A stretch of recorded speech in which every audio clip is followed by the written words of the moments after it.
Assalamualaikum warahmatullahi wabarakatuh. Halo teman-teman semua.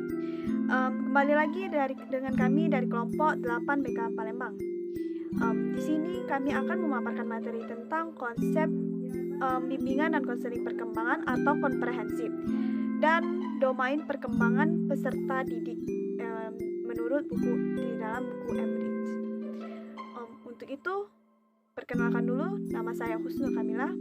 Saya dari BK Indralaya dan saya tidak sendiri, saya ditemani oleh kedua rekan saya, yaitu Dapi Rizandri dari BK Palembang dan Rahma dari BK Palembang. Selamat menyaksikan pemaparan materi dari kami.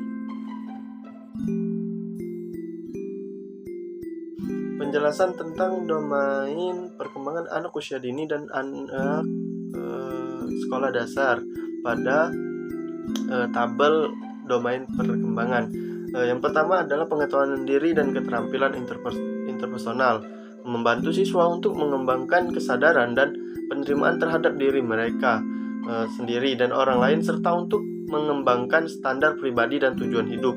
Yang kedua ada peran pengaturan dan acara kehidupan, menekankan pengetahuan dan pemahaman tentang keterkaitan berbagai peran hidup. Yang terakhir ada perencanaan karir hidup, penilaian nilai-nilai pribadi yang berkaitan dengan rencana dan keputusan karir kehidupan prospektif. Konsep dari pelayanan dasar dapat diartikan sebagai proses pemberian bantuan kepada seluruh konseli melalui kegiatan penyiapan pengalaman terstruktur secara klasikal atau kelompok yang disajikan secara sistematis dalam rangka mengembangkan perilaku jangka panjang sesuai dengan tahap dan tugas-tugas perkembangan, atau yang dituangkan sebagai standar kompetensi kemandirian yang diperlukan dalam mengembangkan kemampuan memilih dan mengambil keputusan dalam menjalani kehidupannya. Adapun dalam praktek pelayanan dasar, yaitu pertama adalah bimbingan kelas, yang kedua pelayanan orientasi, yang ketiga ada pelayanan informasi, yang keempat ada bimbingan kelompok, yang terakhir ada pelayanan pengumpulan data atau aplikasi instrumentasi. Baiklah, saya di sini akan menjelaskan mengenai konsep dasar layanan responsif dan konsep layanan perencanaan individual.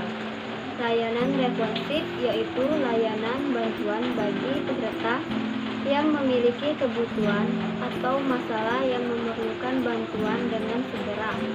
Tujuan layanan ini adalah untuk membantu peserta didik agar dapat mengatasi masalah yang dialaminya, yang dapat dilakukan melalui strategi layanan konsultasi, konseling individual, konseling kelompok, referral, dan bimbingan teman sebaya.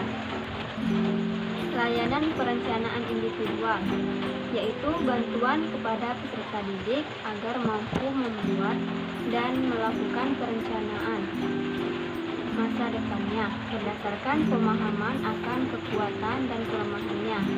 Tujuan layanan ini adalah agar peserta didik dapat memiliki kemampuan untuk merumuskan tujuan, merencanakan atau mengelola, mengembangkan dirinya, baik menyangkut aspek pribadi, sosial, belajar, maupun karir, yang dapat dilakukan melalui strategi penilaian individual, penasehatan individual atau kelompok. Baiklah, di sini nama saya Husnul Kamila. Di sini saya akan memaparkan materi tentang konsep dan praktik dukungan sistem dalam bimbingan konseling. Untuk itu, saya akan memberitahu dulu apa itu dukungan sistem. Dukungan sistem adalah kegiatan-kegiatan atau manajemen yang bertujuan untuk memantapkan, memelihara, serta meningkatkan program bimbingan. Komponen dukungan sistem membantu staf atau personil bimbingan dan konseling dalam melaksanakan layanan dasar, bimbingan responsif, dan perencanaan individual. Dengan demikian, dukungan sistem dalam penyelenggaraan bimbingan dan konseling meliputi dua aspek kegiatan. Pertama, aspek pengembangan jejaring atau networking yang dilakukan melalui kolaborasi dengan personil sekolah, khususnya guru bidang studi dan wali kelas, berkolaborasi dengan orang tua siswa, dan berkolaborasi dengan ahli lain yang terkait dengan kegiatan bimbingan dan konseling. Dan yang kedua, aspek memanajemen yang dilakukan melalui pengembangan staf, penyediaan sarana dan prasarana bimbingan dan konseling, dan penataan kebijakan.